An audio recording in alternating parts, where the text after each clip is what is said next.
we're aspiring samurai. We're gonna find our sword maker. We're gonna find our armor maker, and you and I are gonna take feudal Japan by storm, Kate. But while we're preparing to do that, where are we living? What do houses look like during this period in the countryside and in the towns? They're very simple. So the countryside and towns, so they had the simple structure of just a roof and then some basic structures. And sometimes if somebody decides to do, say, have a fish market or some sort of market in front of their house, and then that's an origin of merchants class. But then they did have those decorations on the facade. And then they will have, something to sell, in front of their houses. So that's a very basic structure. But for the higher classes, they had some sort of symbolization by building the tall sort of castles, for example. That's very visible sign of power. So the castle, it has to have the structure of sort of visible strategy. So sometimes, the sea or sort of canal surrounding it. So it's not just a tower, because if just a tower, then somebody will come and, knock this out. So that's not great. So they have to show, some sort of wisdom of, having the barricade, wisely decorated, on the side of the castle.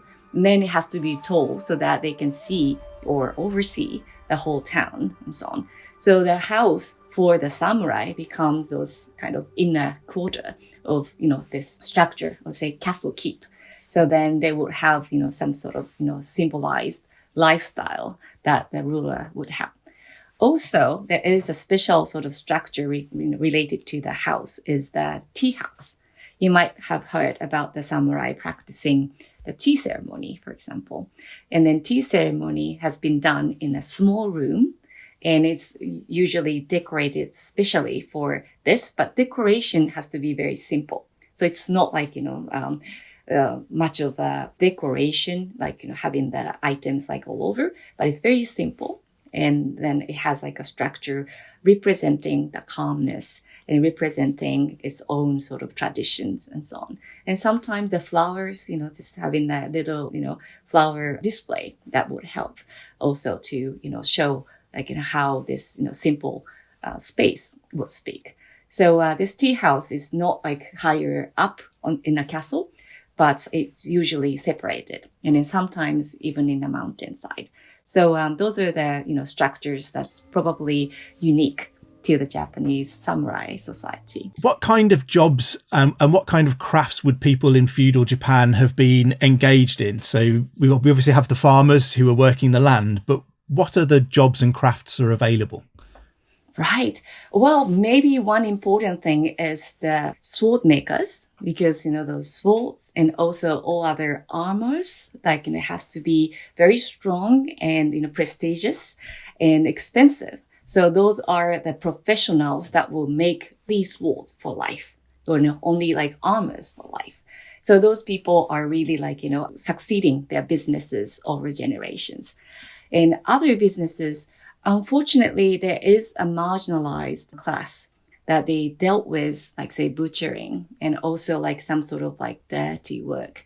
So that, they were isolated from the main, stream society, and they have been recognized as a specialized group, but also some sort of prejudice over this group.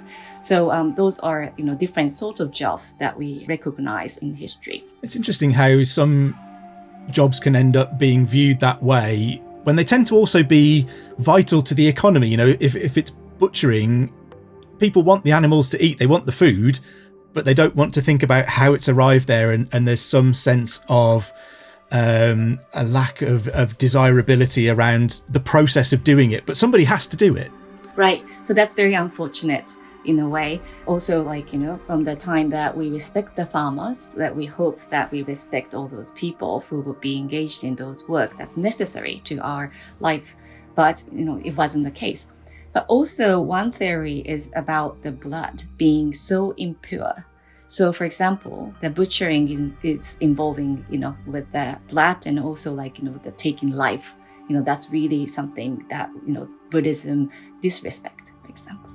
So in that regard, that those people had to be doing the work, in the darkness or in the dark in a way.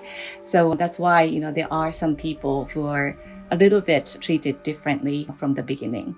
So you're right that we would hope that those people would have gained much respect over time. And how did the relationships work between some of those social classes? So we have a feudal system. How does land ownership work? If I'm a farmer, I'm quite well respected. Do I own my own land, or do I hold that from someone who is socially superior to me? That depends on the time.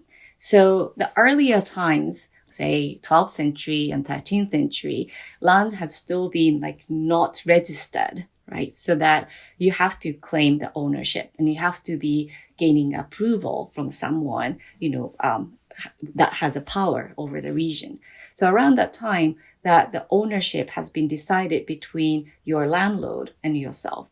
And then your work will be defined between, you two.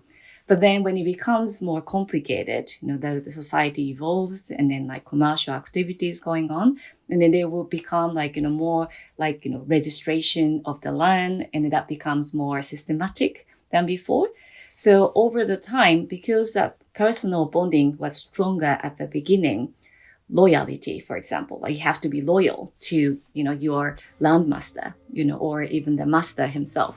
And then that becomes beginning of how, honoring the land becoming, a part of the samurai's work.